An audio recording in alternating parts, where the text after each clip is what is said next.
Hello, my name is Delaney Jarrett, and today I will be talking about nosocomial COVID-19. So, nosocomial COVID-19 is a hospital acquired version of COVID-19. So, instead of being contracted through the community, it is contracted inside of a hospital setting. The objectives that we'll talk about today discuss the background information of COVID-19, identify risks of populations, assess needs of healthcare workers and patients, implement evidence-based practices to prevent nosocomial COVID-19, and to summarize the key topics spoken about today. Transmission of COVID-19 occurs through the respiratory system. So droplets are expelled through the respiratory system from the mouth or the nose. These droplets then can be inhaled primarily through a person and thus contracting COVID-19, or they can be secondarily transmitted through a touch of a surface that the virus is living on, and then a touch of your face or your nose or your mouth or your eyes. Some of the most common symptoms shown in patients with COVID-19 are shortness of breath, chest pain, diarrhea, fever, vomiting, nausea, new loss of taste or smell, body aches, and flu-like symptoms. As I have previously stated, these are just some of the most common ones seen by COVID-19 patients. However, there are other symptoms that can be shown as well. Treatment of COVID-19 is mainly supportive at this time for mild to moderate versions of the disease. However, more severe cases do require more intense intervention. So for serious disease processes, we choose to give normal saline or lactated ringers, possibly with some electrolytes added into them, in order to help patients who are vomiting or who are experiencing diarrhea. Antiviral medications such as remdesivir are given to help break up the virus. Corticosteroids such as dexamethasone are given to help with the respiratory system. NSAIDs like Tylenol, naproxen, or indomethacin are given in order to help with a fever or also help with pain control. And then lastly, fresh frozen plasma or convalescent plasma from previously positive donators is given to these patients to help establish an antibody. Some of the complications noted in COVID-19 are secondary organ injury or dysfunction, respiratory distress, cardiovascular problems such as arrhythmias, or unknown complications.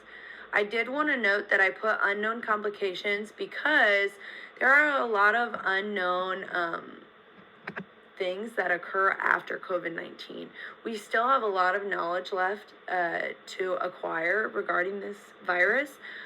So there are some unknown complications, just like permanent damage to the lungs and the heart have recently been discovered in patients who have had severe cases of COVID-19. Statistically speaking, the U.S. has about 12.5 thousand confirmed cases with 72,000 nosocomial estimated deaths, meaning that 72,000 patients have passed away due to contracting COVID-19 in the hospital setting.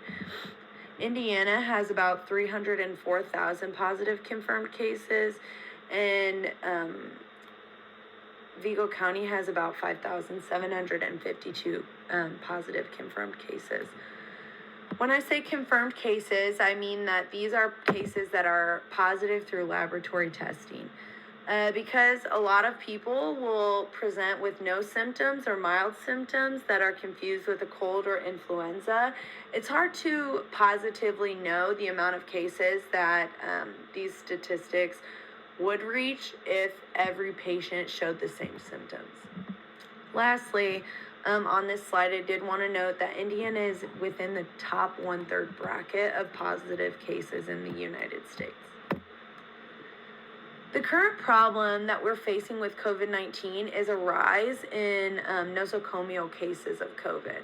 So we're seeing more hospitally transmitted COVID-19 cases because there is a larger increase in community-acquired COVID-19 cases, meaning that more people are bringing the virus in either employees or visitors.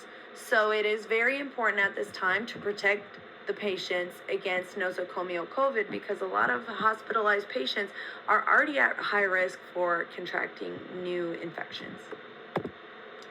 So who is at risk? Patients with underlying health problems such as diabetes, asthma, or chronic disorders, immunocompromised patients like patients with HIV or AIDS, cancer or transplant patients, patients with heart disorders, or older patients. These patients are at higher risk of contracting COVID-19 because their bodies already have compromised immune systems, which makes it harder to fight off the aggressive COVID-19 virus. This also poses a higher risk for contracting complications or posing a higher risk for a severe form of the virus. Needs of healthcare workers. So healthcare workers need proper PPE, training, and counseling. This is important because the proper protection of the healthcare worker is one of the most important things for employee prevention of nosocomial COVID. Having isolation gowns, goggles, masks, and gloves is on a shortage right now. So it's important to try to save those resources as much as possible, as well as giving them the correct training on when a patient may be at possible risk, when these resources may need to be used, and as well as counseling. So nurse burnout is on a high risk right now, especially because COVID-19 is causing a lot of shortages in PPE, which makes nurses scared for their own health as well as their family's health. Shortages on staff because people are working so many hours, they're required to work while others are not. And they also are being socially distanced and socially isolated, which is hard on the mental anyways. Management of these symptoms at the first initial sign is imperative with these nurse burnout cases, as well as debriefing and counseling for all staff. It's important to debrief and let your staff be able to express themselves willingly and freely. Taking time off when necessary is also a big thing that should happen because people who work have a lower immune system anyways, which puts them at higher risk for contracting the disease, but it puts them at higher risk for developing mental problems such as depression and anxiety, as well as training on good coping skills. So we have seen an increase in alcohol sales as well as an increase in arrests during this time of the pandemic because people are developing poor coping skills such as substance use disorders. The needs of the patient solely center around protection. So patients need to be protected by healthcare workers because they cannot protect themselves as they might not have the resources or the knowledge to do so. So protection implementation needs to be provided by the healthcare workers, meaning the correct use of PPE, hand hygiene, and the use of their own clinical assessment skills. Proper restrictions need to be implemented by the facility of certain doors being open, visitor hours, as well as just visitors in general need to be restricted in order to control the transmission of COVID within the hospital. Proper placement of these patients is imperative because positive patients shouldn't be in an area where negative patients are, and negative patients should not be in an area where positive patients are. This poses a higher risk for hospital-acquired infections because these positive patients may leave their droplets or may transmit based on solely contact with those negative patients. And quality health care is a right to each patient. So giving every patient the same health care, regardless of if they are positive or negative, is important. So making sure that you're doing your roundings on patients regardless of their COVID-19 status. Lastly, mental health care.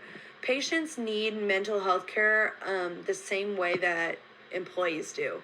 So they are at higher risk for developing mental health disorders such as anxiety, depression, and PTSD due to being hospitalized, socially distanced, and socially isolated. So some of the evidence-based practice implementations that I researched have shown positive effects within the facilities they were uh, done in.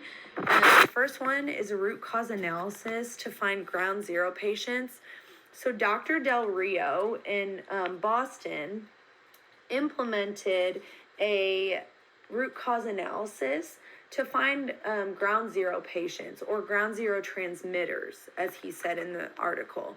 So these ground zero people are people who are transmitting the disease within the hospital. So using root cause analysis, we can find out where these patients were first, who had it, who was transmitted it, and we can cancel out other people and find that true ground zero person.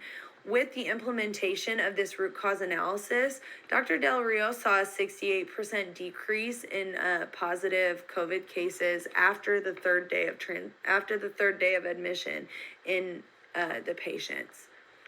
Next is a triage system with rapid testing. So this was performed in London hospitals.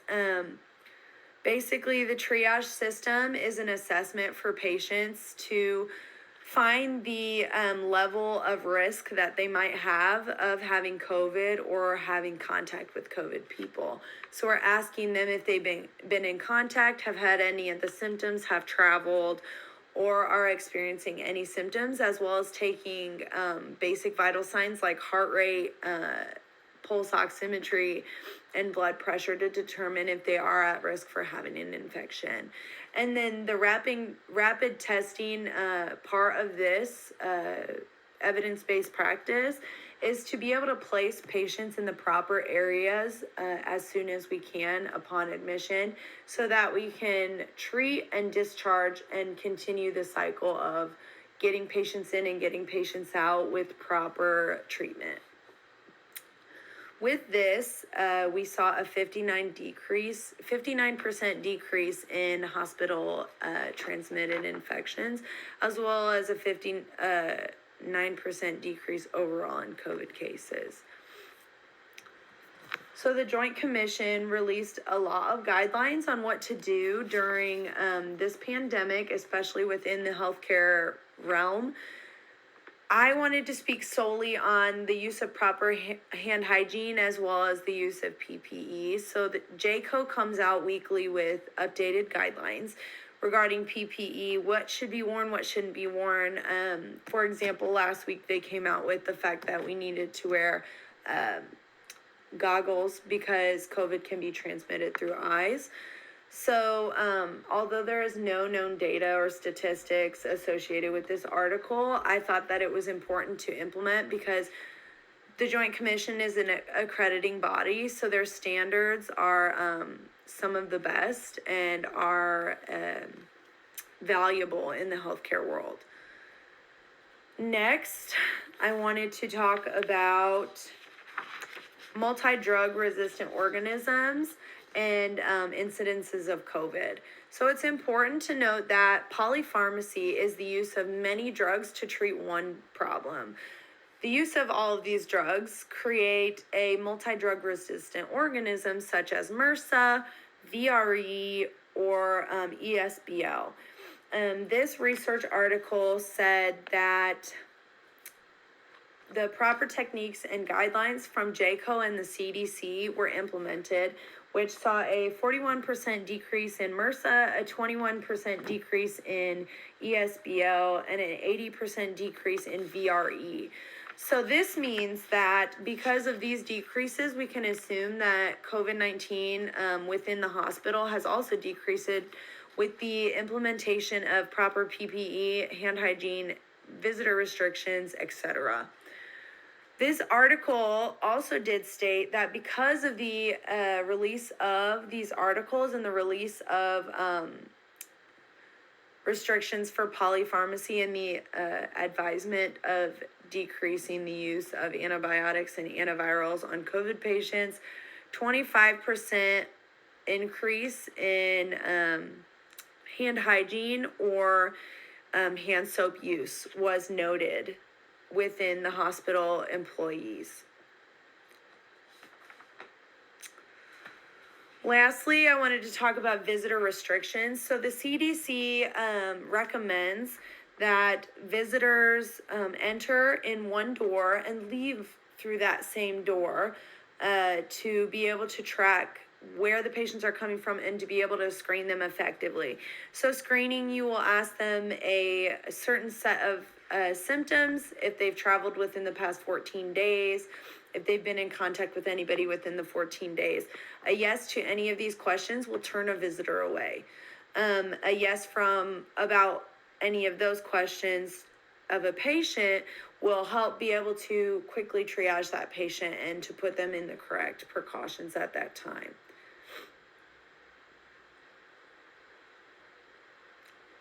We also, in this last article, the management of visitors, it spoke about cleaning and to be able to use warm temperatures to combat against this. So the implementation of wood lights is recommended by the CDC in order to help speed up the process of lysis within these cells. So lastly, I just wanted to go over what we spoke about today. Basically, the transmission, which is airborne, we need to be able to wear the proper precautions, such as a surgical mask, a PAPR, or an N95 to combat against that, as well as using gloves for every single patient, because it's important to treat every patient like they have COVID in order to genuinely stop the spread of hospital-acquired COVID-19. We also need to really truly protect healthcare workers as well as healthcare patients. So mental health screening is important at this time because these people are at higher risk for developing secondary mental disorders, as well as continuing the use of PPE prospectively, using it correctly, and not overutilization of PPE, as well as knowing exactly when your patients are positive, when they're not positive, or when they are at high risk. Lastly, the implementation of the practices that I had lastly stated, I just want to say that they are important to implement. They do pose no extra cost for hospitals, as the majority of them are just refining what we already do, because we have been dealing with COVID for months now. So we have a pretty good idea of what works and what doesn't work. But the usage of these research projects can help us refine and whittle down what we need to do and what we don't need to do. We don't need to overprotect ourselves using isolation gowns on every single patient, but we do need to be aware of patients who pose a risk for us as well as for other patients. And then lastly, it is just important to think about your training. What do you need to know? What do you not know? Any questions you have or anything like that, I'm here to answer them. I did a lot of research on this topic, so I'm very aware of COVID. So I'm willing and ready for any type of questions. Thank you.